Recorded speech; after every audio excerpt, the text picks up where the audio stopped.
La sagesse N degré 4 Ibn Athaïla al-Iskandari. Ton ardeur pour ce qui t'est garanti, et ta négligence envers ce qui t'est demandé, sont la preuve de l'obscurcissement de ta clairvoyance intérieure. Le début. Dans une vallée aride, sans verdure ni eau, se tenait une femme seule, épuisée par les douleurs de l'accouchement, s'appuyant sur le tronc d'un palmier desséché, tenant dans ses bras un nouveau-né, qui venait de naître. Depuis quelques instants seulement, c'était Marie, que la paix soit sur elle. Et dans ce moment où elle avait atteint le comble de la faiblesse, lui vint le commandement divin. Et secoue vers toi le tronc du palmier. Il fera tomber sur toi des dattes fraîches et mûres. Si l'on regardait cela avec l'œil des seules causes apparentes, on s'étonnera. Une femme qui vient tout juste de traverser les douleurs de l'accouchement, comment pourrait-elle secouer le tronc d'un palmier que les hommes seraient incapables de remuer? Mais Allah n'a pas ordonné à Marie de secouer parce que les dattes tomberaient par la force de sa main. Il a voulu enseigner à ses serviteurs une grande règle. S'appuyer sur les causes est un acte d'adoration. Quant aux résultats, ils viennent de Dieu seul. La subsistance n'était pas dans la force de son geste, elle était dans la puissance de son Seigneur. Si Allah l'avait voulu, il aurait fait tomber les dattes sans qu'elles bougent, comme il fit couler l'eau pour elles sans qu'elles creusent. Mais il voulut que l'effort reste demandé, et que le cœur reste attaché à celui qui pourvoit les noms aux causes. C'est alors qu'Ibn Athaïla al-Iskandari ouvre une porte encore plus grande en disant « Ton ardeur pour ce qui t'est garanti, et ta négligence envers ce qui t'est demandé, sont la preuve de l'obscurcissement de ta clairvoyance intérieure. Le problème n'est pas de travailler pour ce monde, le travail est ordonné.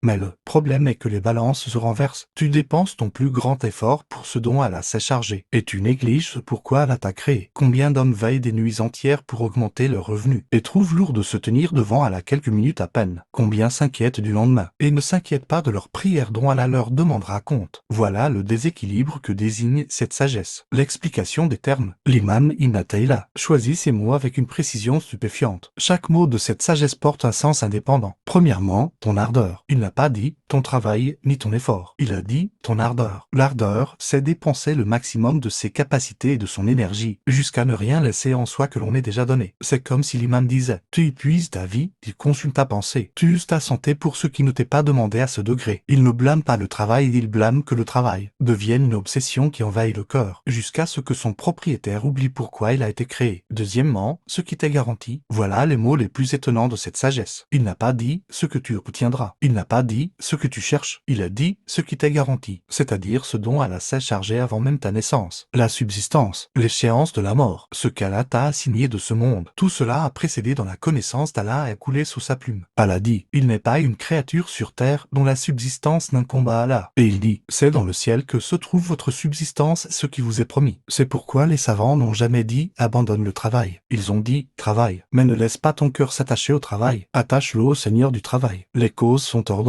mais s'y fier entièrement n'est pas du monothéisme. Troisièmement, ta négligence envers ce qui t'est demandé. Ici l'imam renverse la balance. Ce qu'Allah t'a garanti, tu y consacres ton effort maximum. Ce qu'Allah t'a demandé, tu le remets à plus tard, tu l'accomplis à la hâte, ou tu l'abandonnes complètement. La prière, la bonté envers les parents, le Coran, le rappel d'Allah, la connaissance, la rectification du cœur, tout cela est ce qui t'a été demandé.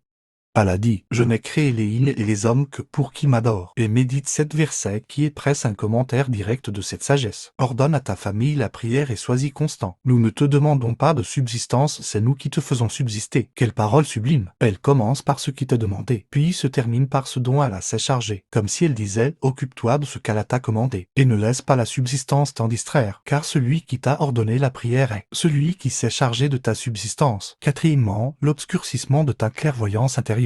Il n'a pas dit la preuve de ta faiblesse intellectuelle, ni de ton manque de savoir, ni de ta mauvaise gestion. Il a dit l'obscurcissement de ta clairvoyance intérieure. Car la question n'est pas une question d'intelligence, c'est une question de vision. La clairvoyance intérieure est l'œil par lequel le cœur voit les réalités des choses. Quand elle s'obscurcit, les balances se renversent. On voit alors ce qui est garanti comme plus urgent que ce qui est demandé. On voit ce monde comme plus grand que l'au-delà. On voit le travail comme plus important que la prière. On voit l'approbation des hommes comme préférable à l'approbation d'Allah. Voilà l'obscurcissement dont l'imam met en garde. Un homme peut être d'une grande intelligence dans les affaires de ce monde, et pourtant être aveugle dans les affaires de l'au-delà. C'est pourquoi certains pieux anciens disaient, ce qui étonne n'est pas celui qui a péri, comment a-t-il péri? Ce qui étonne vraiment est celui qui s'est sauvé, comment s'est-il sauvé? Car si Allah n'illumine pas le cœur de clairvoyance, il continue de courir après ce qu'Allah lui a garanti, et d'oublier ce dont il sera jugé le jour de la résurrection. Une question importante qui se pose, si la subsistance est garantie, pourquoi Allah nous a-t-il ordonné de travailler, de commercer, de cultiver? Cette sagesse appelle-t-elle à abandonner les causes? C'est une question ancienne à laquelle le Coran, la Sunna et les savants ont répondu avec la plus grande clarté. Il y a une grande différence entre la garantie de la subsistance et l'ordre de s'appuyer sur les causes. Allah a garanti le résultat, mais il a ordonné de le poursuivre. C'est pourquoi les prophètes n'étaient pas oisifs, et pourtant ils étaient les plus parfaits en certitude que leur subsistance était entre les mains d'Allah. Noé était charpentier, Ivry travaillait la couture, David fabriquait des cottes de mailles de ses mains et mangeait du fruit de son travail. Moïse garda des troupeaux pendant de longues années, et l'autre prophète Muhammad, que la paix et la bénédiction d'Allah soient sur lui, garda des troupeaux, puis travaillait dans le commerce avant la prophétie. Si la garantie de la subsistance signifiait l'abandon du travail, les prophètes y auraient eu le plus droit.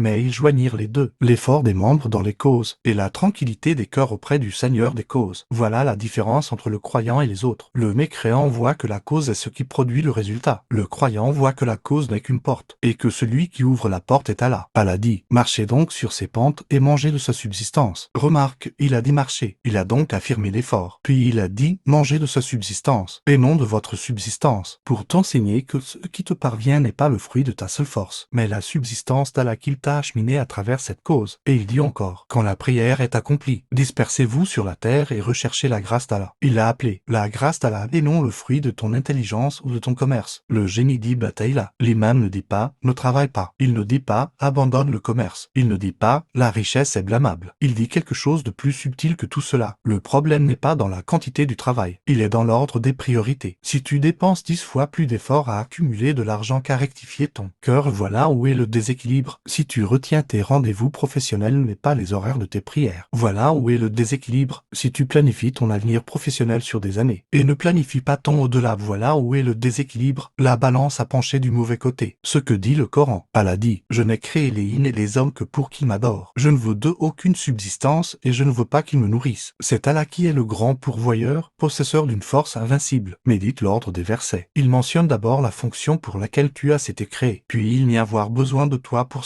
sustenter, puis il proclame la grande vérité, c'est Allah qui est le grand pourvoyeur. C'est presque l'explication directe de la sagesse d'Ibn Taymiyyah. Et il dit, ordonne à ta famille la prière et sois-y constant. Nous ne te demandons pas de subsistance, c'est nous qui te faisons subsister. Et la fin appartient à la piété. Ce verset est l'un des plus grands dans ce domaine. Allah a placé en premier ce qui est demandé aux serviteurs, puis il a rassuré sur ce dont il s'est chargé, comme si le sens était. Ne laisse pas la quête de subsistance te détourner de la prière, car celui qui t'a ordonné la prière est celui qui s'est chargé de ta subsistance. Et il dit, quiconque craint Allah, il lui ménagera une issue, et le pourvoira de là où il ne s'y attend pas. Les gens croient que la subsistance est le seul fruit de l'effort, mais le Coran nous enseigne que parmi les plus grandes causes de la subsistance se trouve la crainte d'Allah. C'est pourquoi certains pieux anciens disaient, nous avons trouvé nos subsistances dans l'obéissance à Allah, et nous ne les avons pas trouvées dans sa désobéissance. Ce que dit la sunna du prophète. Le prophète dit dans l'hadith rapporté par Tirmidhi d'après Omar ibn al-Khattab, si vous vous en remettiez à Allah, comme il se doit de s'en remettre à lui, il vous accorderait la subsistance comme il l'accorde aux oiseaux, qui partent le ventre vide le matin et reviennent le ventre plein le soir. Médite hadith sublime. Le prophète n'a pas dit, les oiseaux restent dans leur nid et la subsistance leur vient. Il a dit, ils partent, c'est-à-dire qu'ils sortent dès le début du jour, chercher ses forces, puis ils reviennent le soir le ventre plein. Le hadith réunit ainsi les deux choses que tant de gens ignorent, l'effort dans les causes et la confiance en Dieu, le Seigneur des causes. Le prophète dit également, rapporté par Muslim d'après Abu Huraira, Allah ne regarde pas vos apparences ni vos richesses, mais il regarde vos cœurs et vos actes. Ce hadith rectifie les priorités. Les gens s'occupent souvent de ce qu'ils ont entre les mains, tandis qu'Allah regarde ce qu'ils ont dans leur cœur. Ils s'occupent d'augmenter leur compte en banque, tandis qu'Allah regarde l'augmentation de leur piété. Et le prophète dit, rapporté par Bukhari et Muslim, sois avide de ce qui te profite, et demande l'aide d'Allah et ne te décourage pas. Ce hadith pose la méthode complète. Sois avide, fais des efforts, prends les causes, mais en même temps, demande l'aide d'Allah. Ne t'appuie pas sur toi-même, ni sur ton expérience, ni sur ton commerce, mais sur Allah. Entre les mains de qui sont tous les résultats? Ce que disent les grands commentateurs. L'imam Ibn Abbad al-Rindi dit que cette sagesse révèle le renversement des balances chez beaucoup de gens. Ils consacrent leurs plus grands efforts à ce dont Allah s'est chargé, tandis qu'ils négligent négligeant ce dont ils seront jugés. Il disait, en substance, l'un des signes de la santé de la clairvoyance intérieure est que ton intérêt pour ce qu'Allah t'a commandé soit plus grand que ton intérêt pour ce don Allah s'est chargé pour toi. Le cheikh Ahmad Zarruq dit que l'imam Ibn Athaïla n'interdit pas de gagner sa vie. Il interdit que la quête du gain envahisse le cœur. Le serviteur est ordonné de travailler de ses mains, mais il ne lui est pas permis que le travail devienne le maître de son cœur. C'est pourquoi les pieux anciens travaillaient dans le commerce, l'agriculture et l'artisanat. Mais quand ils entendaient l'appel à la prière, ils laissaient tout et se tournaient vers la prière.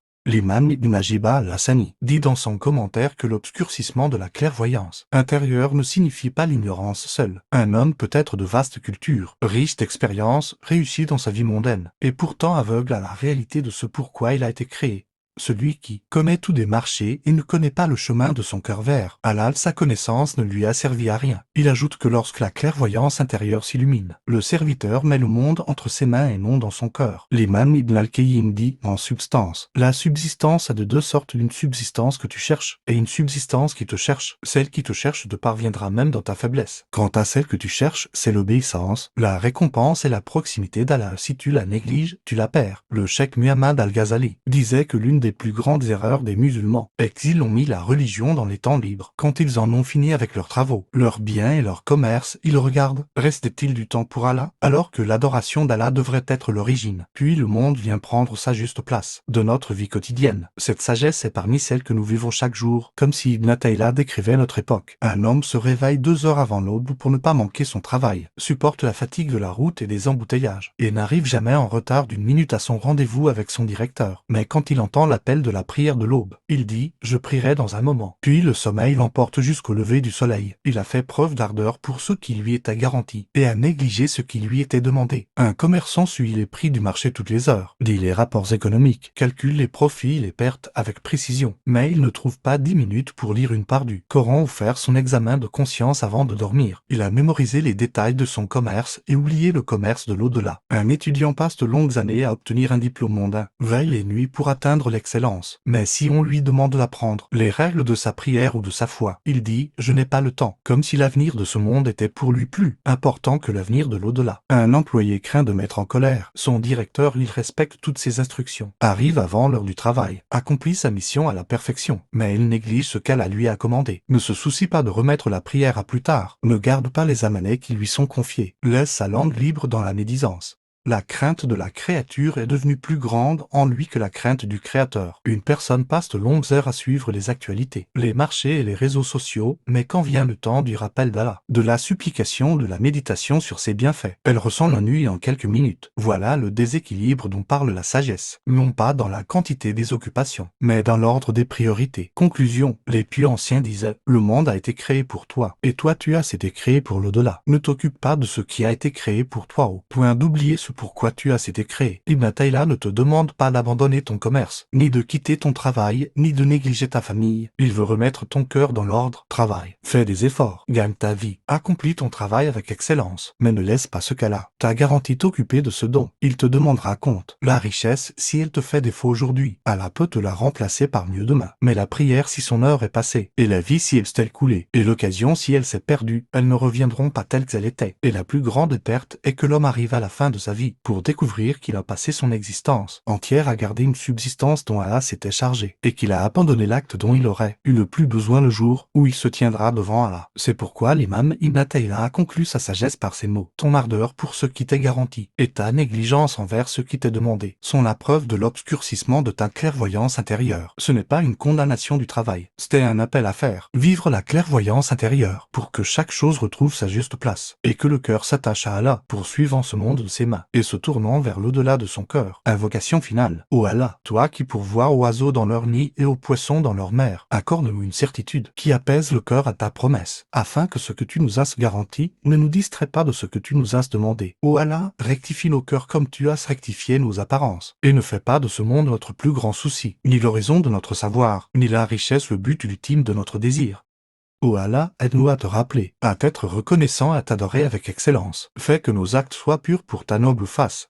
bénis nos subsistances, nos temps et nos vies, et mets ce monde entre nos mains et non dans nos cœurs. Ô Allah, accorde-nous l'excellence, dans l'ordre de nos priorités, que nous mettions en avant ce que tu as mis en avant, que nous grandissions ce que tu as grandi, et que nous nous occupions de ce qui nous rapproche de toi avant que la vie ne s'achève. Que la prière, la paix et la bénédiction soient sur notre Seigneur Muhammad, sur sa famille et ses compagnons tous ensemble.